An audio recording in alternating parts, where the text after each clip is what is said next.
نمنتاي سلازبله بشقوت زنددو سراويت يمنيوهم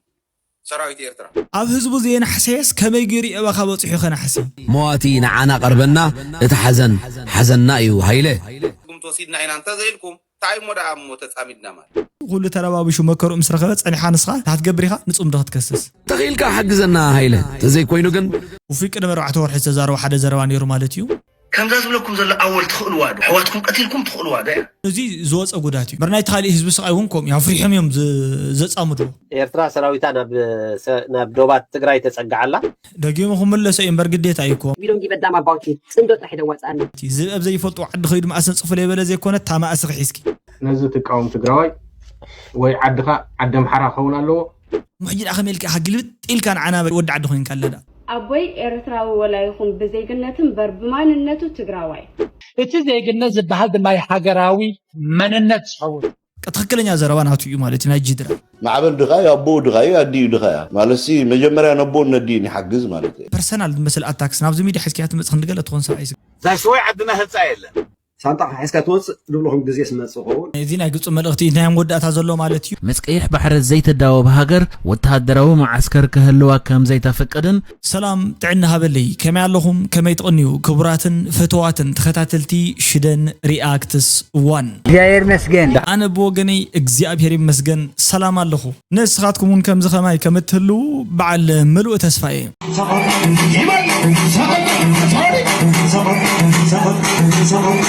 نعمل لهم عن فيديو حيزكم كسجر إيشي أقدم بيلنا جن قدمنا فتهم فيديو تات مخدنا نز channel زي حدا يستند حرد أخوينكم مالتيو سبسكرايب لايك كومنت اند شير بمقبار نز channel لو كانوا كتبات حون كتعبي ون اجر من قد يلاوكم بزحات على فيسبوك شلن رياكت سوان زبال حدش بيج كفيت اللهو تصحفوا لي زلهم سبات كامالتيو بتعم يقني لي كبرتي هبلي ازي اذا مسجن مغنياتو نسخاتكم بتين ابزي حساباتكم كتገልጹ ወይ ከዓ انا حساباتكم يገልጽ ኮይነ ስለተሰምዕን ማለት እዩ ሓደ ግዜ ተዘሓስቦ እንተዘይ ይምቸወኩም ነይሩ ወይ ከዓ ደስ ዘይብለኩም ነይርሲ አይም ተስማዕ ማዕና ነርና ዝብል ርእይቶ ይዘለኒ ሞ ኹም ኢልኩም አባላ ስለዝኾንኩም በጣም ይخبرለይ ይቀኒልይ ዝብል ነባራት እንትኾንኩም ድማ ኩሉ ግዜ استلم دريتو له مالتي اتاشدن ابوليتيك ارترا ادكا يتو ولكي ناول سعيد قديم كانوا غرزي ابعدنا خيتو مالتي ارترا بتجرا جينوسايد يغبرتن صله مغدفو حراين حق عالم نغدفو انازيو بتماساسالي خصنا عيغن نحنا نغدفو سلازي خونه مردات انت اللي خنا باينا نحران توصي ادما نحنا غديت عين طبقلان مالتي الجيوناس لايك غير لي بتماساسالي فوزيا ايجنسي مالتي كيريا از رايت The Eritrea and Ethiopia border must be closed. They bring crime, power, inflation. There is no advantage for Ethiopia. تبلا الله مالتي سلازي عصوات بزلا بقى رايتي انسا سات بلا زلا رايتي مالتيو حزبታት ከም ዚሎም ኣብ ዓረንቋ ድኽነት ተረግሪጎም ሲ ጭቃ ድኽነት እንዳ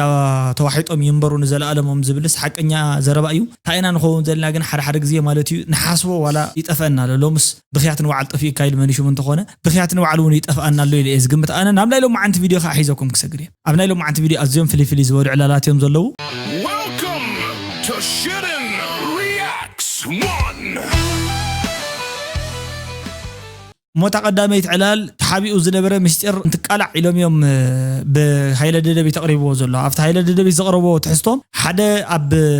بوردر كواب مالتي كواب تجرين إيرترانا مأخذ زركب وحدا وتعدر أبو خيدوم نحدا من إسي زخونا نجر سلسة زاربو أب نبوخان من تايكو أبوخا من تايكم إزاربنا قليلهم وتعدرت شعبي قتيلهم وبشقوت غير قتيلوا وإزبل مالتيو أول سعيد كان زي مرسي بالله بوي نخن جمر لهم عنتي انتاي نيرت زرواون كن سمعينا مالتي أفضل بس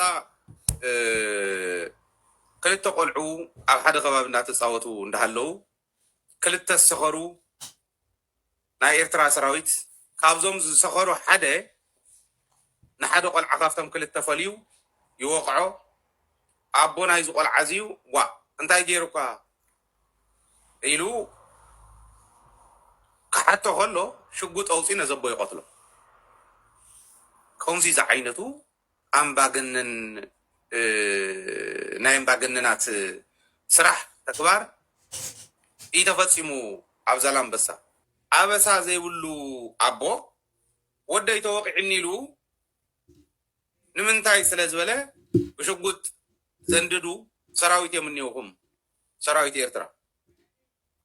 بعلي نزخهم زي تقبره أجمع بزلوا سقوم تتواصلوا كم زي أصل الزجاجر خم زي عين سقوم توصيدنا عين أنت زيلكم تعي مدة موت تعمدنا مال ታይዳይና ሞተ ጻሚድና ዝብል ሕቶ እዮም ጽዩ ማለት እዩ ጽምዶ ማለት ውሕስና ካን ሰላም ካን ከራግጸለ ኢልካ ተኣምን ድሕርዳ ነርካ ካባኻ ንላዕሊ ማለት ከምዚ ከመዲ ተረዲኑ መሲልካ ናይ ሃይለ ናትካ ዘረባ ማለት እዩ ሃይለ ጽምዶ ማለት ሲ ሓደ ቆልዓ ኒሩስ ድሓር ሰብኣይ ዲኡ ካብ ዲኡ ንላዕልስ ክካና ኾነ ኢልካ ሓትሓስበት ጽምዶ መሰረት ማለት እዩ ጽምዶ ማለት ሓዳር ሓንቲ ሰበይቲ ምስ ወዳ ናብ ካልእ ሰብኣይ ከይዳ ድሕራይ ከዓ ተወዳ ከዓ ሰብኣያ ትሕጂ መጽኡ ዘሎ ሓዱሽ ኣቡኡ ስለ ዘይኮነ ንዕኡ ከንጋላትዑ እንተሎ ግን ሓለፋ ልዕሊ ኣቡኡ ክጣበቀሉ እዩ ብዝብል ግምት ዝተገብረ ሓዳር ማለት እዩ ከምዚ ማለት እዩ ሕጂ እንታይ ይብለና ኣሎ ሕጂ ይፈሊጥዎም ከምዚ ዝበለ ገበነኛ ስርዓት ወይ ከዓ ናይ ዲክታተር ስርዓት ይብል ዋ ተዛሪብና እንዲና ናይ ዲክታተር ስርዓት ምዃን ዳፈሉጥ እንዲ ኣብ ህዝቡ ዘየናሕሰስ ከመይ ገይሩ እባኻ በጽሑ ኸናሕሲ እቲ ህዝቡ ደኹም ይገብሩ የለን ነቲ ናቱ ወገን ደኹም ገይሩ ኣስሩ የለን ኣሲርዎ ፍቅዶ ኮንቴነር ብዘይ ፍትሕን ብዘይ ርትዕን ኮ ኣሲርዎም ሙለ ሰባት ማለት እዩ ንምንታይ ሓቀኛ ዘይኮነ ሕጂ ዝገብሮ ዘሎ ጽምዶ ሓቂ ተዝኾኑ ነይሩ መቸስ ነቶም ንሳቶም እውን ደጊፍኩም ምስያነ ኢኹም ሓቢርኩም ትሰርሑ ተባሂሎም ዝተኣሰሪኦም ዘለዎ ስለዚ ንስን ባዕሉ ብኣውሩ እናሰርሕ እንዳሃለዎ ክፈትሖም እዩ ነይሩ ትክክለኛ ናይዚ ምኽንያት ተዝኾኑ ግን ፍትሒ ዝበሃል የብሉን ርትዕ ዝበሃል የብሉን ሰብኣይ ርትዕ ማለት እንታይ ማለት እዩ ታዝገበራ ገይሩስ ቅጽዓት ዝግብኦ ቅጽዓት ሽልማት ዝግብኦ ሽልማት ማለት እዩ ኣብዚ ብስሩ እውን ፍትሓዊ ኮይኑ ናይ ይፈልጥን ክኸውን ኢልና እውን ትጽቢት ኣይንገብርን ምናልባት ንሕና እንታይ ዝበሃል ዝኾነ ቀደም ላንጉጅ እንዳተማሃርና እንዳሃለና ሚስተር ፒተር ማለት እዩ ቦት ሚስተር ፒተር ቦት ቢተር በተር ዝበሃል ነይሩ ማለት እዩ መጀመርታ ጥዑይ ጠስሚ ገዚኡ ቤተር በተር ማለት እዩ ካብ ድሓር ቢተር ማለት ከዓ መፂፅ ዝመፀፀ ወይ ከዓ ዝተባላሸወ ጠስሚ ገዚኡ ማለት እዩ ዘን ሂ ኣድስ ዘ ቢተር በተር ዊዝ ዘ ቤተር በተር እንብል ነርና መለማመዲ እዩ ባይዞይ ግን ጽቡቕ ንግረ መንገዱ ዘን ዘ ቤተር በተር ቢኬም ቢተር በተር እቲ ጽቡቕ ዝነበረ ጠስሚ እውን ተሓዊሱ ዝተባላሸወ ጠስሚ ኮይኑ ምክንያቱ ናፍቲ ጥዑይ ጠስሚ ሲ ሕማቕ ጠስሚ ስለ ዝሓወሰሉ ንብል ነርና ማለት እዩ ዝመፀፀ ማለት ዝተባላሸወ ማለት እዩ ሕጂ ከዓ እንታይ ዝኾን ዘሎ ንሕና እንታይ ኢና ክንከውን ንኽእል ምናልባት ቤተር በተር ኢና ኢልና እኳ ንዓርስና ንምፅዋዕ ስኢልካ ድሓር ኣጉል ትዕቢት እንተኾነና ግን ዝሓሸ በተር ኢና ማለት እዩ ዝሓሸ ጠስሚ ኢና ነርና ሕጂ ቤተር በተር እዩ ዝመፅ ዘሎ ናብዚኦም ክሕወሱ እንታይ እዮም ክኾኑ እዩ ኩሉ ሰብ ትፅቢት ዝገብር ዘሎ ካብዚ እንታይ ድፅቢት ዝገብር ዘሎ ቤተር በተር ቤተር በተር እዮም ክኾኑ በቃ እዚስ ከመይ ኢሉ ዘየለው እቲ ዘይተማሃርክያ ነገር ካብ ኢኻ ከተምፅእ ኣይዶኖ ከምኡ ኢልኩም እንትሓስቡ ማለት እዩ ሃይለ እውን ከምኡ ኢሎም ካብ ዝሓስቡ ሰባት ኢኻ እንተዘይ ኮይና እሞ ትፅምዶ እሞ በኢኒሄ እሞ ፀኒሓ ንፅምዶ ክትከስስ ማለት እዩ ኩሉ ዓዲ ገደል እቱ ኢሉሲ ኩሉ ተረባቢሹ መከሩ ምስ ረኸበ ፀኒሓ ንስኻ ታትገብር ኢኻ ንፅምዶ ክትከስስ ኣሜዚንግ ባይ ዘ ኣነ ብጣዕሚ እዩ ዘገረመኒ እንኳዕ ፀኒሑ ተረዲና እንታይ ዝበሃል ኣይኮነ ይርድእኒ እንዲ ዘሎ ስምዓዮ ናይዚ መልስኻ ዝሓዝካ ሒዝካ ናብ ስቱድዮ ዘጓይ ግን ዘሎ ኮይኑ ይስማዓንን ድሓር ከዓ እቲ ሓደጋ እኮ ኣብ ከባቢ ኣርዓ ጠርቂ እዩ ኣጋጢሙ ናይ ኣርዓ ጠርቂ ሓበሬታ ከለካ ድዩ ንምዃኑ እቲ ቦታና ኮይኑ እቲ ህዝቢ ከኣትለዎ ኢሉ ሰራዊት ኤርትራ ለቂቁሉ ካብ ዘሎ ቦታ እዩ ሞዋቲ ወዲ 45 ዓመት ኮይኑ መንግስታ ይባል ኣነ ብዙሕ ነገር ይድገርመኒ ደሎ ሃይለ ትገብሮ ዘለኻ እርዳእካ ኣሎ ድዩ ድሓር እቲ ሞዋቲ ኣቡኡ ኤርትራዊ ወዲ ዱባርባ እዩ ኣባ ሓጉኡ ኣብ ኩርባርያ ብሂወት ኣሎ ስለዚ ሞዋቲ ንዓና ቀርበና እቲ ሓዘንና እዩ ሃይለ ቀታሊ ድማ ኣብ ትሕቲ ቀይዲ ኣትዩ ኣብ ትሕቲ ግቡእ ምርመራ ናይ ሰራዊት ይርከብ ስለዚ ሃይለ ነዚኣ ከተጋፍሓ ትደልየሉ ዘለኻ ምኽንያት እንታይ እዚ ሰላማዊ ዝኾነ ስጉምቲ ኣይምልከተካ እንዲ ኮይኑ ትነጥሮ ዘለኻ ተኺልካ ሓግዘና ሃይለ ተዘይ ኮይኑ ግን ተዕንዎ ዘለኻ ነገራት ዝጊልካ ክትሓስበሉ ጽቡቕ እዩ ሓራይ ኣብታ ጉዳይ እዚኣ እንታይ ይብለሉ ኣወል ከዓ ማለት እዩ ወዲ 4 ጠርቀዶ ወዲ ጥርቃቃዶ ካሊዶ ዘውግዑ ወግዕታት ኣሎ ማለት እዩ እቲ መዋቲ መንግስቲ ኣብ ዝተባሃለ ከዓ ብዙሓት ሰባት ኣብ ፌስቡክ ፔጅ ጽሒፎም ኣለዎ ማለት እዩ ንዕኡ ከዓ ሪፈር ገብረልኩም እየ እዚ ዝበሃል ዘሎ ኩነታት ብምልኡ እቲ ቆልዓ ወዲ ዛላንበሳ ምዃኑ እቲ ዝብሎ ዘሎ ከዓ ኣቡኡ ኢሉ ኣቡኡ ወዲ እዚ ይብለሎ ኣዲኡ ኣቡኡ ክንብለይ ንውዕል ሕጂ ንሕና ኣቡ ይኹን ኣዲኡ ብስሩ ብኣውርኡስ ኣነ ኮ ኢለኮ ኣብቶም ህዝብን ዋዕሉ ኮ ዘይተወሰነ ዘይተበየነ ዘይተፈረደሉ ስኡልካ ተኣስሮም ኣውል ስዒድ ዋላ ደስታ ኢሉ ይብልዎ ዶ ይነበሩን ማለት እዩ ሒዝዎት ኣብ ጫማ ዝኾነ ግጅፍ ዘለ ጫማ ኮይኑ ተወጥሑ ድላይ ዝገብር ይብሉ ነይሮም ሓደ እስሮ ገለ ከምኡ ኸውን የብሉን ናይ ብዙሓት ሰባት ኩያት ዓዲ ከምኡኹም እዚታት እንዳገበርካ እዩ ምስ ሓላፍ ዘላፎ ኣነ ሓደ ሰብኣይ ንምንታይ ሞተ ኣይኮነን ክንደይ ሰብ ሞይቱ ክኾን እዩ ኣብዚ ጉዳይ እዚ ኮ ክንደይ ነገር ኣለ እዩ ብሱር ግን እቲ ነገር ፍትሓዊ ብዘይኮነ ነገር ከምዚ ክግበር እንተሎ ሃይለ ደደቢት እውን ዘይረኽበና እንድሕር ዳ ኮይኑ ትቆልዓ ኣይረኽበናኒ እዩ ክትብል ትኽእል ግን ኣነ እውን ከምቲ زريء زلخ مالتي فيسبوك زلت فوق زلو ورزالان بس خبابي إن مخاني تقول عزارة زلو 4 أرقدو قزعة قومتات نجر شومات جليس وعلو مالتي نحنا نتاخ قبر لنا يخوم دي عينة حسدناتات كالايك أنا يمل زاب سرحة مالتي كوم غيرهم نتخالي حزبون زي زوز أقوداتي برناي تخالي حزب سقايونكم يا فريحهم يوم زت أمرو أزي أكو تا حتى أرسينست جن قدم حجي أنا انتهي تقريمة وفي قدم 4 ور حس زارو حدا زرواني مالتيو أمر بينا قبر ديابير حداش مالاتك اسمع حديقه مستر وفي نايت امጫማ ምጽልና ይብሉ حدش فيديو انت سريعه مالتي امصي ዝባሃል ሽየጥ ኢሎም ቪዲዮኻ ብዝኾነ ታጨምጫም ትብል ግደፍ ኢሎም ብዙሓት مالتي እሺ መራሕኮ ኢሎም ሓራ ይقልደለ ይኮንኩ ዘሎ ኤኒዌይስ ከምዚ አይል ተዛሪው ነይሩ እስኪ ንዓት ምልከታ ዳይት ምልከታን ክነተሓዘና ኩለን انا زربو منكو تغار حوتناني نسمع خيلم كم زاز لكم زل اول تخلوا وادو أين خلنا حواتكم قتلكم تخلوا وادو حواتكم قتلكم كتقراي تهمسو ده بلي محمد موراد وفي موراد سلطنه موراد ولا حنتي اكل زلنا حيوتي عابي نقرا يقول زي حلف 10 عامات جلس خم دلفنا حسبوا نقر جن تقراي تاي مسا اذا عباتي وحج تلمور وحج زي كونسي بزعبا غاشا وحج تزرب ኤርትራ ሰራዊታ ናብ ዶባት ትግራይ ተጸጋዓላ እዚ ኣብ መንጎቲ ሻዕብያን ህወሓትን ክግበር ጸንሐ ጽምዶ እቲ ዝግባእ ምዕባለ ከምጽ ኣይካለን እዚ ኣወልን ብርሃንን ዝገበርዎ ርክባት ካብቲ ኣብ ናይ ማሕበራዊ ሚድያ መኽሰብ ካብኡ ዝሓልፍ ኣይኮነን ኣብ ሓደ ኣብ ክልተ ሓይልታት ብፍላይ ክቃተሉ ዝጸንሑ ሓይልታት ሓቢሮም እንድሕርዳ ናብ ሓደ ዕላማ መጽኦም እንድሕርዳ ብሓባር ክዋግኡ ኮይኖም መጀመርያ ክመጽእ ዝግብኦ ፖለቲካዊ ዕላምኦም ይክሰማማዕ ዘለዎ ሻዕብያ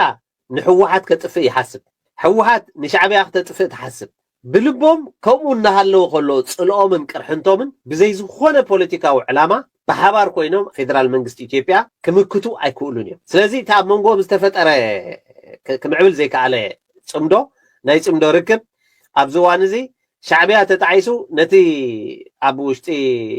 تقرأ أتيوز نبر بوتاتات لغي قوة صنح دق ملوسلو حره دقيمهم ملوس إمبر قديت أيكو مالت بأورو يكون إمبر حزب يكون خساب حجي فوريسو محلو كما ينيرو كل التصومن قالكو أيو نايك قدم حجي نذكره عرق تواهيلو دحري عسر عمز نبر عرقي أتي زحاشة تواهيلو بتشعق زي استقبره تهزب ولا يؤمنوا له مالتي جن بقى أنت راهواس قدم موسينا قليلو حيزوز نبره أكايدو بتعم بزقرم ينيرو عبستو سنة ورحو وشت بزي ملس كني نقرات تفتيرهم نيرو مالتي بزحت نقرات بزحت معبالتات نيرهم حزب تحواوسي يوقع نيرو بتشعق زي حقوسون قليصو مالتي حجي جن هاي انتهي تتحايزو لندحر دايلكا مالتيو زخونه تركلنيا زي كون أكايدا مالتيو نتابركو تأمن الله تابز بحر ملكو يغيد الله يلوز ترسب موليو بزيحو نساتهم كا توم تمرز غورو زلو سبات نزي اب كند مبرح اي صقم يبولون نعنا امننا سؤال كهم نعنا زي تامننا انت خوين كان دابلو نساتهم امينيام كا معت ነገር ዘእመኑ ካ አይኮንቶም ሰባት ማለት ይብጠላልኦም ክንሪኦም ከለና ባንጻርኮ ካብ ኣወል ብርሃን ይሓይሽ ማለት አፍቲን ብዛዕባ ታይዝ ባህላ ይዛረብ ነበር ብፍላይ ብዛዕባ ኤርትራን ሕማቅ ካብቶም ዛረቡ ኣመና ይነበረን እቲ ግን በቃ ነይሩ ይጠቅሊሉ ማለት ዋላ ስዋዕት ዋላ ሞታት ተይተረፈ ይጻረፍ ዝውዕል ሕጂ ተዋና ሽግሩ ግን ቶም ዝሞቶም ተሰውስ ደሓን ማለት ተመሊሶም ይረኽቡ እንዲም ሕጂ ናልባህ ናቶም መከራን እሽለኝ ተዘይ በጽሕዎ ማለት እዩ ተዋና ግን ድፍረት عينها بتشوح صبصب يبلكا قال خم كوي تجبرن قال لك خيدك خديع خانة تزبزي زي آيات نخال لبو زلامو أبزي أينها كنسر حلا يلو زتفت أنا نجار قديات الله نحرد أخذ سالت لكم كويني سالت لكم بزين نسكي نسمعها جنسايد تجيرنا إزي سلام عيمت سني سلام تاي جنسايد تلتقين كأنتوني بلينكن كلكم كريمنال من يوفيد جنسايد دبهال أيوزن كلا أي نجار كاب إثيوبيا سمعنا 4 أنقاض زار مثلي why you are إيرتراح why you أبام حرايك راح مخا برايمر أبدي إلكا دوبل الليك بلتسألكا أنا في جنسايد قدمي فلت اللي we don't give a damn about you حجنا يسون بينا هنا يا إذا كم زي كأخنا برامي دلك إذا نحر كم زي صوت تقينكا بفرح كايم دل مدين مسوق I will have to say we don't give a damn about you سندوت رح يدوّت أنا thank you who give you a shit يوم يعتبر لنا هم كعتبر لنا مالتي نساتو له زلا نجرسي እንታይ who do you think you are ማለት ንስኹም ሲ መን ኢልኩም ኢኹም ትግምቱ ንሕና ጽምዶ ኢና ንብለኩም ዘለና ምር ብዛዕባ ጆኖሳይድ እንታይ ይምልከተና ኮይኑ ይግድሰና ደፈ ኮይኑ ብዛዕባ ጆኖሳይድ ደም ያላቶ በቃ ሲላ ከምተላታ ወርድ ባይ ወርድ ማለት ይባይዙ ሕጂ ከምኡ የዝበልኩም እቲ ኣብ ውሽጢ ዘሎ እቲ ፊሊንግ ሕጂ እውን ዘይፀረየ ፊሊንግ እዩ ተዓረቃይኩም ኣይኮነን ዝዕረቕ ዘሎ ሰብ ከመይ ዝገብር ሞር ኣፍትናቱ ጥፍኣት እዩ ከድህብ ዝኽእል ማለት እዩ ምናልባት ተናቱ ጥፍኣት ኣጥፍየ ዲ ኣነ ዘጥፋእኽዎ እዚ እዩ ንስሓ ማለት እዩ ትንስሓ ማለት እዩ ንሳ ግን ትገብር ዘላታ እዩ ነትናታ ብሱርተ ዋና ዓላማ እውን ተነግረና ኣለያ ማለት ዋና ዓላማ እንታይ ኣትብለና ዘላ እንታይ ይምልከተና ብዛዕባ ናታትኩም ጆኖሳይድ ዝምልከተና ይኮነ እሕና ንብል ዘለና ጽምዶ እንታይ ተልካው ናይ ትፈልጦን ያሲላ ጽምዶ ዝብለሎ እንታይ እዩ ፍልስፍና ድዩ ሳይንስ ድዩ ፎርሙላ ድዩ ሃይማኖት ድዩ እምነት ድዩ ንሄ ክንቅበሎ እንታይ ዋላ ሲልካ ኮስችነይ ትግበሮ ከም ትእዛዝ ፈጣሪ ከምዞም 10 ኮማንድመንትስ ተቀበሎም እሞ በቃ ድሕራይ ዘጽድቀካ እዩ ከምኡ እንተኮይኑ ንገርና እምበር በቃ ተዘይ ኮይን ኣው ጀስቲፋይ ግበርዮ ተዘይ ኮይን ሒስኪዮ ንገዛኺ ንሕና ኸ አንብለክ ማለት እዩ ኣይንፈልጠኩም ኢና ንሕና ኸ እንታይ ዝፍልጥ ኣለና እንድሕር ከምኡ ትብል ኮይንካ ኣይንፈልጠክን ኣነ ዳሒዘክ ኮ ካብ ቀደሙን ማለት እዩ ተናኻኺስና ኮይና ዘለና ክሳብ ሕጂ ምስ ከማይ ዝኣመሰሉ ሰባት ብታይ ዝበሃል ማለት እዩ ኣዳናጊርኪ ወይ ከዓ ከምዚ ዘይኮነ ዳይሜንሽን ዘሎ ማትሪክስ ሰሪሕ ክትሓልፍ ትኽእሉሉ መንገዲ የለን ትሽወዳ ሳብቂዑ ሕጂ ታጀኒን ዝኾነት ማንነትክ ማለት እዩ ዝብብ ዘይፈልጡ ዓዲ ኸይዱ ማእሰን ጽፉል የበለ ዘይኮነት ታ ማእሰኽ ሒስኪ ይኽትመጽ ማእሰኽ ሒስኪ ኣይነ ንጽፍን ኔቨር ወይለይ ባንዴራ ኢትዮጵያ የላን ኢልኩም ድማ ከይትቃወሙ ህዝቢ ትግራይ ይኹን ትግራዋይ ባንዴራ ኢትዮጵያ ይምልከቶኒ ፓርላማና ኢትዮጵያ ይምልከቶኒ ኢትዮጵያ ከም ሃገር ኣይትምልከቶ ንሕና ተጋሩ ኢና ኢትዮጵያውያን ኣይኮንና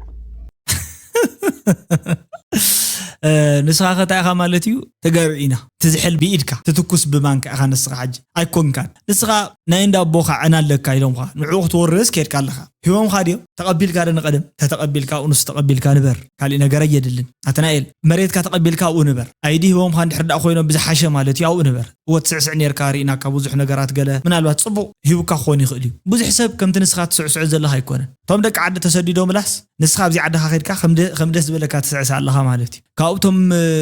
ተሰዲዶም ዘለዉ ኣብ ደቂ ዘለዉ ደቂ ተዓድስ ይፈትዮምካ ሞይቶም ከኣታይ ትብሎ ነርካ ንኺሮስ ማለት እዩ ሓደ ይሕልፍ እዩ ጋሻ ኮይንካ ከይተሓፍር እንደኸ ይኸወድ ከይድጋስ ብጣዕሚ እዮም ገጸልኡኻ ትብሎ ሜስካ ንዕኡ ማለት እዩ ንዓኻስ ብጣዕሚ እዮም ጸልኡኻ ንሃይለዎም ከ ብጣዕሚ እዮም ጸልኡኻ ንዓኻ ግን ይፈትውኻ ማለት እዩ ካብኡ ንመን ይጸልዎ ንኪሮስ ይጸልኡ ነቲ ኤርትራዊ ማለት እዩ ንዓኻ ግን ይፈትውኻ ኣሜዚንግ እዩ እምበር በቃ ብስርሖም ዝበለ የለን ኣበይ ዘለዉ ኸ እዮም ቶም ወፂኦም ዝኸድዮም ዝፈትውኻ ዘሎ ብሃም እኮ ሓደ ግዜ ጽቡቕ እዩ ማለት ዓሻ እንተዘይነብር ነይሩ ብመን ትስሕቕ ዓሻ ጥራሕ ይኸፊእዎ ዘሎ ኢሎም ሓቆም እዮም ንሕና ይኸፍአና ኣሎ በቃ ናትካ ሓወትካ ምዃንናዋ ክደፍባ ልቢ ግበር ታይ ማዓት ይወደይ ዘሎ ነዚ ትቃወም ትግራዋይ ወይ ዓድኻ ዓዲ ኣምሓራ ክኸውን ኣለዎ ወይ ዓድኻ ዓዲ ኦሮሞ ክኸውን ኣለዎ ነቲ ናትካ ዘረባ ዝቃወም ዘለኹ ዲ ኣነ ሽረ እየ ወዲ ሽረ እየ ማለት እዩ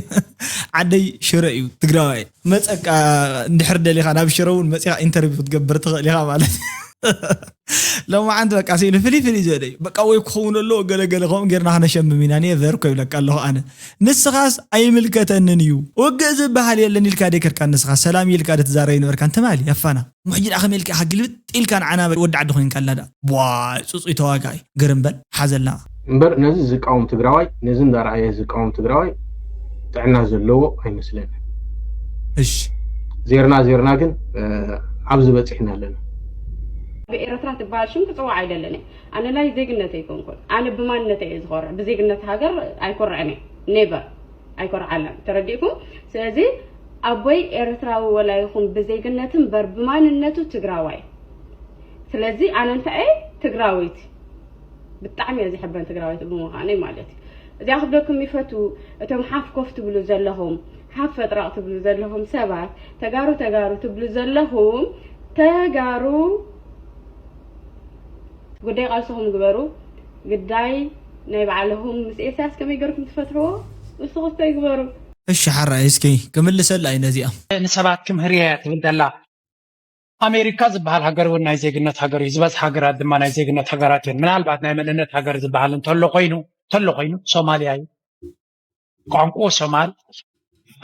بحلو سومالاوي حجر دم سوماليا تبع من البعض بعلم تلا سوماليا ترى ملو حدا عينه تزبزلو أبزبز حمالتي كالو تحجرات تفعل عليه زيجات أصل زغمتوا نايزي قلنا حجر يخاط جبر نعمل إنه حجر كجبر حجر كونه يكلني that's why ما إثيوبيا fail يا رجال بهام ترداك تنيرو إثيوبيا شجراكو ناي مننت هاجر كجبر سلة فتونيو بصحات مننت نزلوا كم يجر كهاجر كتمسرت نتهم سبات مسألة محليها عبراوي زيجنت ناي زيجنت هاجر حقها نستغل إتى زيجنت زبهاد ما هاجراوي مننت صور ትክክል እዩ ኣብዚ ናይ ጂድራር እዩ ትክክለኛ ዘረባ ማለት እዩ እዚ ማለት ብዙሓት ድብልቕልቕ ዝበለ ዝተፈላለየ ኤትኒክ ድሌታትን ክላሽ ዝገብሩ ስምዒታትን ዘለውዎም ዓድታት እንድሕርዳ ኮይኖም ከምዚ ናሽናል አይደንቲቲ ዝበሃል ነገር ንኽምስርቱ ብጣዕሚ ኣዝዮም ፅገሙ እዮም ኣዝዮም ይፅገሙ እዮም በቃ ብጣዕሚ ኣዝዩ ዘፀግመሎም ከዓ ንናምናቱ ስለ ዝስሕብ ማለት እዩ ከምዚ ርጉም ብዕራይ ተፀሚዱ ዝስሕብ ከምኡ ስለ ዝኾኖም ማለት እዩ ስለዚ ትክክል እዩ ጂድራር ተዛረቦ ንሳ ተዛረበቶ ግን ካሊእ እዩ እቲ ንሳ ተዛረበቶ ኣነ ብማንነተይ ክፅዋዕ ይደሊ እየ ክትብል ከላ ግን ኣብቲ ዓደይ ኮይነሲ ተዓዲ ብዘየገድስ ብዜግነት ዋላ ተሃባ ንሳ ግን ማንነተይ ክኽበረለይ ክኽእል ኣለዎ እንተኢላ እውን ትክክለኛ ሓተ እዩ ሞር ግን ትናቱ ከዓ ትክክለኛ እንታይ ዝበሃል ማለት እዩ ሳይንቲፊክ ትክክለኛ ዘረባ ናቱ እዩ ማለት እዩ ናይ ጂድራር ደጊፍና ልካ ኣለና ተዘረባኻ ጥዑይ ዘረባ ተዛረብ ተለካ ንድግፈልካ ኢና ኤንዌይስ ኣነ ምንም ፀገም የብለይን ማዕበል ድኻዩ ኣቦኡ ድኻዩ ኣዲኡ ድኻያ ማለት መጀመርያ ነቦኡ ነዲኡ ይሓግዝ ማለት እዩ 10 ዓመት እሞ ነዲኡስ ቡን ኢሉ ኣይፈልጥን እዩ ኣነ ነዲኡ ብቴሌፎን ረኺበ ኣዲስ ኣበባ ዘራሪበ ምስ ማዕበል ዓሪቀዮም ማለት እዚ ማዕበል ፈልጦ እዩ ልዕሊ 10 ዓመት ድሃይ የብሉ ቴሌፎን የብሉ ግን ይሰምዑ ንሕናስ ንሰምዕ ማዕበል ከም ዝገብር ኣሎ ሰሚዕናሲ እንታይ ኢና ጌርናዮ ምስ ስድራ ቤት ዓሪቀዮ ድሕሪ ይርክብ ምስ ስድና ኣቦኡን ኣስመራ ከይዱ ተራኺቡ ዓዲ ከይዱ ተራኺቡ ማለት እዩ ጎዳእ ነገር የብሉን ንዝህነፅ ነገር ክሃንፅ እየ ንዝበለ ሰብ ኖ ኣነ እንድሕር ደፍኪደልካ ኣይትሃንፅን ኢኻ ብቐፃሊ ዝርአ ዘሎ ነገር እዩ ዛስወይ ዓድና ህንፃ የለን ዛስወይ ዓድና ሓንቲ ንሕርኮም ኮይንሳ ክልታት ገብርታ ብርካባ ገዛኻ ኣብ ዓዲ ሃገር ሃኒፅካ ናቱስ ዝሓንግደፍ ብኡ ክትሽቅጥ ኣይትፈትን ናትካ ታ ዓዲ ጓና ደይኮነት ጌርካ እያ ዘለኻ ፅባሕ ንግሆን ደሞ ይትነፍዕን ከም ኢትዮጵያ ከዳዕን ደሞ ይትኸውን ዝዓዲ እዚኣ ሓራይ ሕጂ ተዋቂዖም እዮም በባዕላቶም ማለት እዩ እቲ ሓደ ፈሪሳ ዘላ እዩ ዝብል ነቲ ዓዲ እቲ ሓደ ከዓ ፈርጣዕ ኮይና ኣላ ሃፍቲማ ኣላ ዝብል ኣሎ ዓባይ ኮይና ዝብል ኣሎ ኢንወይስ ትክክል እዩ ብናይ ወዲ ጣባ ዘረባ ስቢልካ ናይ ማዕበል ፅላእት እዩ ሓፂር ቋንቋ ክንሪኦ ከለና በቃ ምስ ማዕበል ስለዝተባእሰ ድሌት ክዛረቦ ስለ ዘለዎ እዩ እምበር ማለት እዩ ኣዲኡ ድኻ እያ ሃፍቶ ኣቦኡ ድኻ እዩ ማዕበል ንባዕሉ ድኻ እዩ ኩላህና ዳኹ ምንም ተፈለየ ነገር የብሉን ኣፍሪካውን እንድሕር ዳ ኮይንካ ምናልባት ስኢልካ ኣጋጣሚ ዝሕረስ ሰለስተ ፅምዲ ብዕራይ መሬት ወይ ከዓ ግዛዕቲ ነርካ ምናልባት እዩ ኮታ ሃፍቲ ዝበሃል እምበር ማለት እዩ ንሕና ብካፒታል ክንዲ ዝሰራሕና ብፍላይ ከዓ ንሕናስ ሃፍታም እንድኻ ንባዕሉ እንታይ ዝበሃል ክንፈጥር እውን ብስሩ ገና ኢና ክንደይ ሚልዮን ዶላራት እዩ ቢሎ ፖቨርቲ ላይን ኮይኑ ዘውግዕ ሰብ ብምልኡ ኣብዚ ዓዲ ዘሎ ድኻ እዩ እንታይ ዳ ይሰርሕ ዘሎ ዘዝርከባ እንዳበልዐ ዘዝሰርሑ እንዳበልዐ ይነብር እዚኡ ይናብርኡ ማለት እዩ ሃፍታም እየ ዝብሉን ብኣንፃሩ ኢና ንሕና ካብቲ ዝደኸየስ ካብ ፈውስ ግስም ዘለዎ ሲሉ ጾም ዘይሓድር ሃፍታም እዩ ኣብ ዓደና ማለት እዩ ጾም ዘይሓድር ሰለስተ ግዜ ዝበልዕ በቃ ብስሩ እንታይ ዝበሃል ማለት እዩ ማልቲ ሚልዮነር ሰለስተ ግዜ ዝበልዕ እዩ ካብኡ ወፃኢ የለን ስለዚ ሕጂ ንስኻ በቃ ክንዱ እዚ ሃፍተመ እዩ ከምዚ ገይሩ ኮይኑ ግዛዕ እንታይ እዩ ሕጂ يهفتم بق تدالي هفتم تدالي خي يركب مون دحرا دخان تنيرو كركبي انتيلو رخب معبل هفتم بق هفتم الله تاي مزيد تصقم كامسو انا حجي سيلو حدا مسو تسرح خمس نوركا قال سامعك مسو تسرح نيركا انا انترفيو يقبروا لي صحيفه هو نير غزعوني لك سيلك حجي تاي مثل بيرسونال مثل اتاكس نابز ميدي حسكيات مصخن دغله تكون سايس غدفو بق اخلك دحرا دغيم بابا ارغا جلو زلوكا تخكليو اسرحنا انديو نسخا نمنتاي دابكا زيت سرح بكالي عد غزا سريح هاتبلو زلها ما يسرحنا كو يزل مش ذات سنتيم كابز عند وصول تقولكم جزء سريعنا خو كابزنا إثيوبيا وكم إيرتران كم عتاو إثيوبيا نيروح هفتمات ني إثيوبيا رجورو إيرتران نتايلو ملا زينا حبر عينكم دسلا زي بلنا ني إيرتران تمرسو هم تنبرت كابز عتايتو العلي اليوم أبيت كما نعهم كهمات الزرينا وي نعهم كهمات الزرينا نزوم أبدك سريحكم دلهم كم على رجاي سانتا حسكاتوس دلهم جزء اسمه صقون ناي جزء قداي تصبح أنا دكالس هبتامات كون يدكالس أنا كون هبتامات رخوبات مش سدتنيا ديكون رخوبات كون تركه تي إزجابي هذا بنا توقو وصل لذا really political وصلت أنا يكون بقى قنوع محدرا حتى هجرنا كأني حزبنا نحن كوب تعمل أزينا هبتامات سبس أجا حزبينا قل إذا بوسكع شعبي حساب زلقن زي أكون ريونينا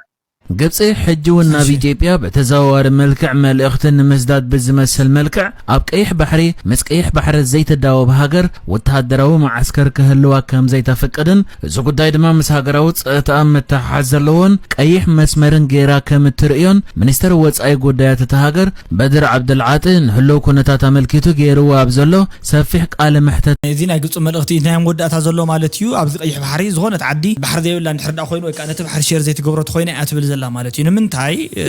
ብታሪክ ብግዛዕ መፅያትኒ ኢላ ንሕርዳ መፅያታ ከምዚ ዝበለ ሓያላት ዓድታት ንባዕላተን ማለት እዩ ኣፍተርዋ እውን ዝገበረትን ፈልጠ እየ ፍቲ ባሕርታት እውን ከምኡታት ክትመፀኒ እያ ዝብል ፍርሕታት እዩ ኢልካ ስጋኣታት ማለት እዩ ስጋኣት ካብ ናብን ኢሉ ዝመፀ ስጋኣታት እዩ ንርኢ ዘለና ማለት እዩ ኢልካ ምሕላፉ እዩ ዋላ ሓንቲ ተፈለየ ነገር የብሉን ስቂልና ክንሓልፎ ኢና ንሕና ብፍሉይ መልክዑ ምንም እንዳረኣና እንዳሰሓቅና ንሓልፎ እዚ ተጠቃምነት ዝበሃል ብኮሚሳት ክንዕፍን ኢና ናይ ዓለማት ገለገለ ዝበሃል ነገራት ከምኦሎ እዩ ዓድታት ኣብ ጥቕሚ ናብ ረብሓን ገሊአን